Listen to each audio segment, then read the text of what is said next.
శ్రీ గోదాదేవ్యై నమః. శ్రీమతే రామానుజాయ నమః. అందరికీ నమస్కారం.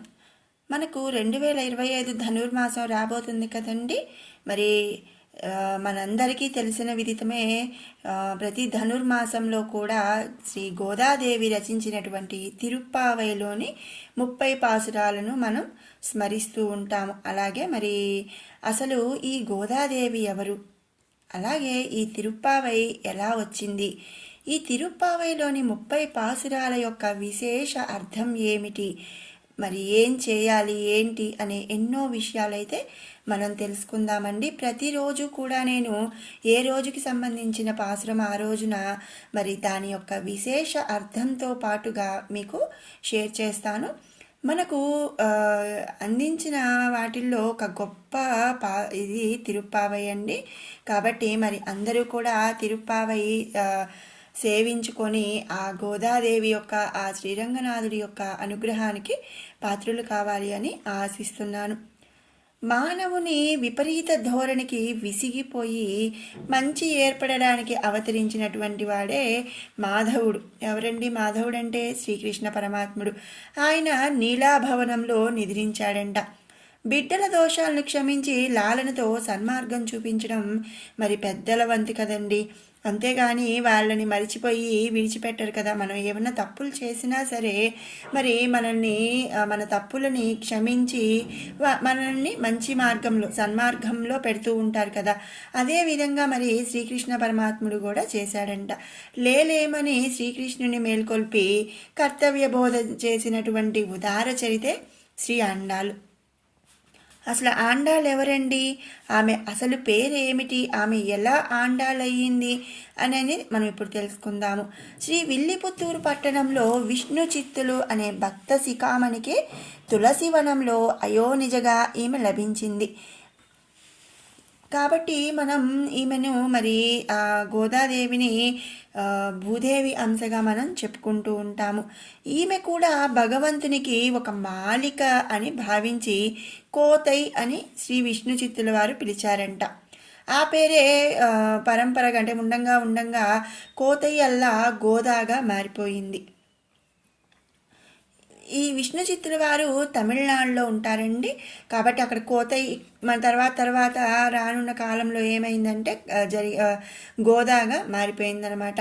అంటే ఇక్కడ మరి గోదాదేవి యొక్క తండ్రి ఎవరండి? శ్రీ విల్లిపుత్తూరులో ఉండే విష్ణు చిత్తుల వారనమాట.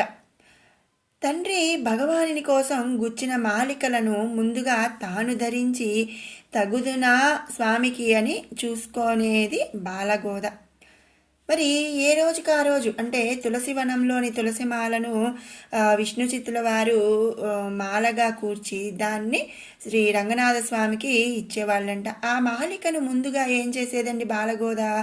ఆమె మెడలో వేసుకొని స్వామివారికి బాగుందా లేదా, ఏమైనా లోపం ఉందా అనేది మరి చూసి ఇచ్చేదంట. ఆ విషయం ఏంటి తండ్రి గారికి తెలియదు. ఒకనాడు తండ్రి కంటపడిందంట ఆ విషయం. మరి వెంటనే మరి మనం ఉన్నామంటే ఎవరిమైనా మనం పెట్టుకున్నది, మనం ధరించింది దేవునికి పెడతామా? పెట్టం కదా. కానీ మరి ఇక్కడ బాలగోద ఆ పని చేసింది. తగదీ పని అంటూ తండ్రి ఆమెను దండించి ఆ మాలలను దేవునికి పంపలేదంట. మరి బాలగోద కాబట్టి తెలియక ఏదో తప్పు చేసింది అనేసి తండ్రి మందలించి ఆమెను దండించాడంట కూడా. ఎందుకంటే మరి శ్రీరంగనాథుడి మీద ఉన్నటువంటి ఆయనకి విష్ణు చిత్తుల వారికి ఉన్నటువంటి భక్తి అంతదనమాట. కాబట్టి మరి బాలగోదను దండించి ఆమె మరి వేసుకొని తీసినటువంటి ఆ మాలలను స్వామివారికి పంపలేదు. స్వప్నంలో సాక్షాత్కరించిన స్వామి తనకు ఆమె దాల్చిన మాలలే కావాలి అని చెప్పాడంట. అంతే విష్ణు చిత్తుల వారు ఆశ్చర్యం పొంది తనను రక్షించు తల్లి ఈమె ఆండాళ్ అంటూ ప్రశంసించగా అదే ఆమె పేరైపోయింది. ఆముక్త మాల్యదగా ఆమె ప్రసిద్ధి నందింది.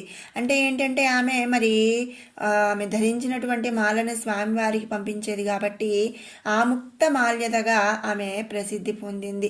భగవంతుణ్ణి పొందాలి అని పంతం కట్టి గోపికలు ఎలా అయితే శ్రీకృష్ణునికై రేపల్లెలో చేసిన కాత్యాయని వ్రతాన్ని అనుసరిస్తూ 30 దినాలు ఒక వ్రతం ఆచరించిందంట ఈ గోదాదేవి.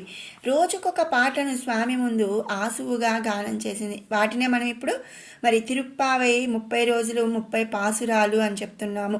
అలా స్వామివారి ముందు రోజుకొక ఆసువును గోదా అమ్మ గానం చేసిందంట. తన ఊరే గోకులముగా, తోడివారంతా గోపిజనముగా, స్వామి మందిరము నందనందునిగా భవనముగా, తానే ఒక గోపెమ్మగా భావించి గోపీత్వం పూర్తి నందిందంట.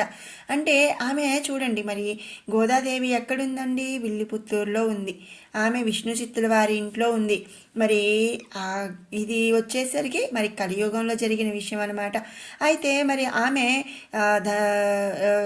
ద్వాపర యుగంలో నందుని ఇంటి దగ్గర ఆమె ఉన్న ఊరే గోకులంగా భావించుకొని ఊహించుకుంటుందన్నమాట. ఆ విధంగా అలా ఊహించుకొని ఆమె రోజుకొక ఆసువును స్వామివారి ముందు గానం చేసింది.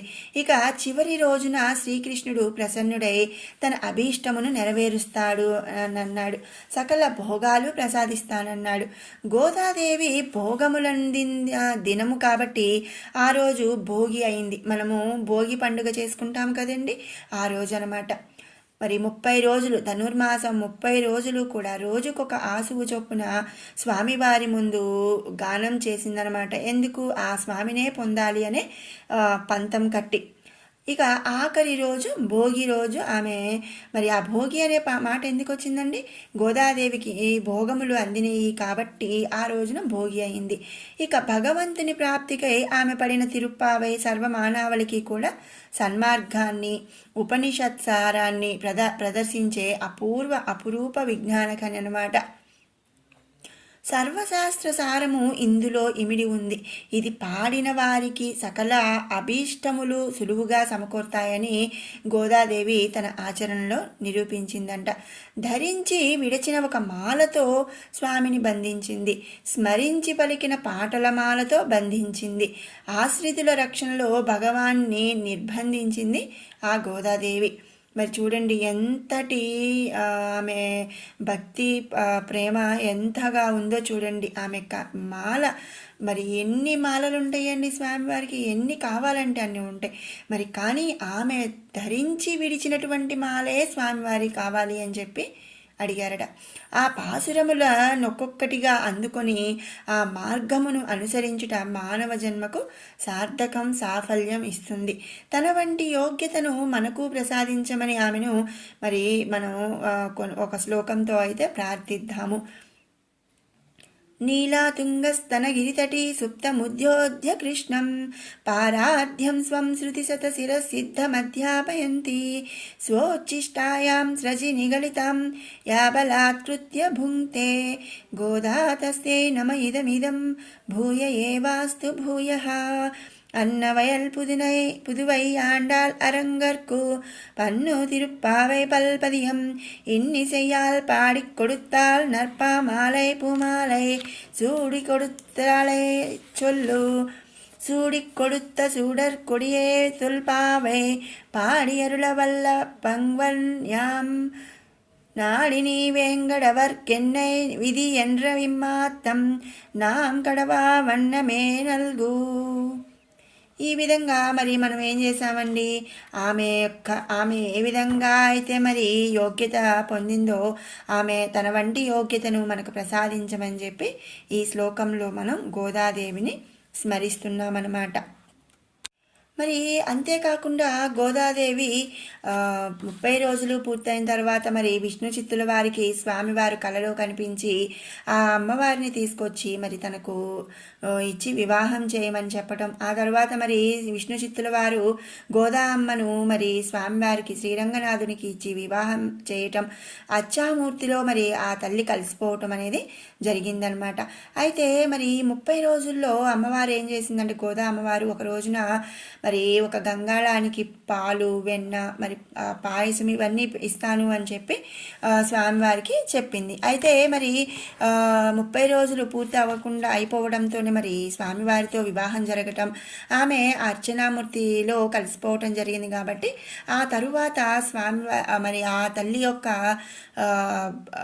ఆ పని చెప్పినటువంటి గంగాళాల పూజను మరి తర్వాత వారు తీర్చారు.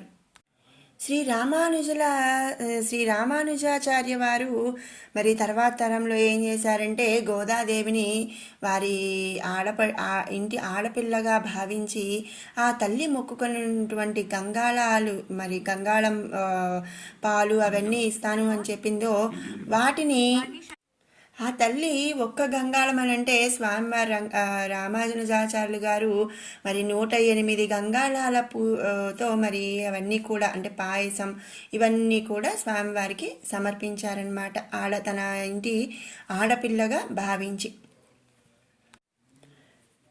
మరి గోదాదేవి వెంట రేపల్లకు మనము పోదాము అని చెప్పి అనుకుంటే వయసు వచ్చిన ఆడపిల్లలు కంటపడితే ఏడిపిస్తాడు కృష్ణుడు అని చెప్పి ఈ ఊరు వాళ్ళంతా ఏం చేశారంటే కృష్ణుడికి కనిపించకుండా గోపికలను దాచారంట. ఆ పిల్లల అదృష్టం వల్ల ఆ ఏడాది అంటే ఆ సంవత్సరం వానలు అనేది కురవలేదు, పంటలు లేవు. మరి గోవులకు గ్రాసం లేదు, జనజీవనం స్తంభించిపోయిందంట. పెద్దలను అడిగారంట వాళ్ళందరూ మరి ఏం చేయాలి అని.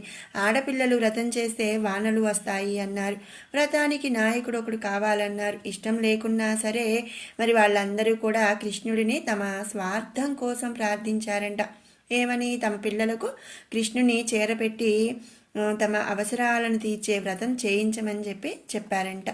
అయిష్టంగా ఆయన బింకంగాన అంగీకరించాడు స్వామి. మరి అంతే కదండి, మరి నన్ను వద్దు అనుకున్నప్పుడు మళ్ళీ వాళ్ళ అవసరం కోసం నా దగ్గరికి వచ్చారు కాబట్టి మరి వాళ్ళది అవసరం కాబట్టి మనం మరి స్వామి ఏం చేశారు, కొంచెం బింకంగా ఉన్నాడట. అయినా సరే అంగీకరించాడు. గోపికలు ఒకరినొకరు కలువచ్చు కదా అని వ్రతం ఏమిటి, ఎలా చేయాలి, ఏం కావాలో చెప్పాడు శ్రీకృష్ణుడు గోపికలకు. మరి రాత్రి అయిందని తలతలవారుతూ తన భవనానికి వస్తే వ్రతానికి సంబంధించిన సంబరాలన్నీ ఇస్తాను అని అందరూ కలిసి రమ్మని చెప్పి వారి వారి నెలవులకు పంపాడు స్వామి. వ్రతం ఆచరించారు. అలాగే ఊరి వారి కోరికలు తీరాయి. తమ జన్మ ధన్యమైంది. మరి అదేంటంటే ఏం వ్రతం అంటే కాత్యాయని వ్రతం అన్నమాట. ఆ కాత్యాయని వ్రతాన్ని ఆ తల్లి మరి చేపట్టింది గోదాదేవి. ఒక్కొక్క రోజు ఒక్కొక్క పాసురాన్ని ఆసువుగా మరి స్వామివారికి సమర్పించిందనమాట. మరి ఇక్కడ మనం తెలుసుకోవాల్సింది ఏంటి అంటే దేవునిని ద్వేషించేవానికైనా భౌతిక సుఖాలకు అడ్డు కలిగితే అవి తీరడానికి దేవుని ఆశ్రయిస్తాడు. ఎలా అయినా సరే ఆశ్రయించినా తనను కోరితే చాలు, అవసరములు తీర్చే కరుణామయుడు కదా మరి మన స్వామి. కాబట్టి మరి ఆ ఊరి వారందరికీ మరి వారి కోరికలు తీర్చాడు. వర్షాలు పండి పంటలు పండిని అంతా మళ్ళీ హ్యాపీగా ఉందన్నమాట. ఇది మరి దీని యొక్క ముందు విషయం. ఇక రేపటి నుంచి మరి ప్రతిరోజు కూడా మరి ఏ రోజుకి సంబంధించిన పాసురం ఆ రోజు నేను మరి షేర్ చేస్తానండి విశేషార్థంతో. అంటే ఊరికే పాసురాన్ని నేను పెట్టడం కాదు, దానికి సంబంధించిన మరి అసలు రహస్యం అంటే మన విశేషంగా మరి అసలు ఏమిటి అర్థం అనేది మనం తెలుసుకుందాము. మీరందరూ కూడా తిరుప్పావై అంటే చదవటం వచ్చిన వాళ్ళు చదవచ్చు, లేదా కనీసం మరి ఈ వీడియో వింటూ మరి ఆ స్వామివారి యొక్క అనుగ్రహానికి పాత్రులు కావాలి అని చెప్పి ఆశిస్తున్నాను. మీకు ఈ వీడియో నచ్చినట్టయితే లైక్ చేయండి, షేర్ చేయండి. ఇలాగే మరిన్ని మంచి అప్డేట్స్ కోసం మన షడ్రుచులు బై కిరణ్ ఛానల్ని అయితే సబ్స్క్రైబ్ చేసుకోండి. మళ్ళీ తిరిగి రేపటి పాసురంతో మళ్ళీ కలుసుకుందాం. ఓం శ్రీ గోదాదేవ్యై నమః. ఓం శ్రీ కృష్ణ పరబ్రహ్మణే నమః.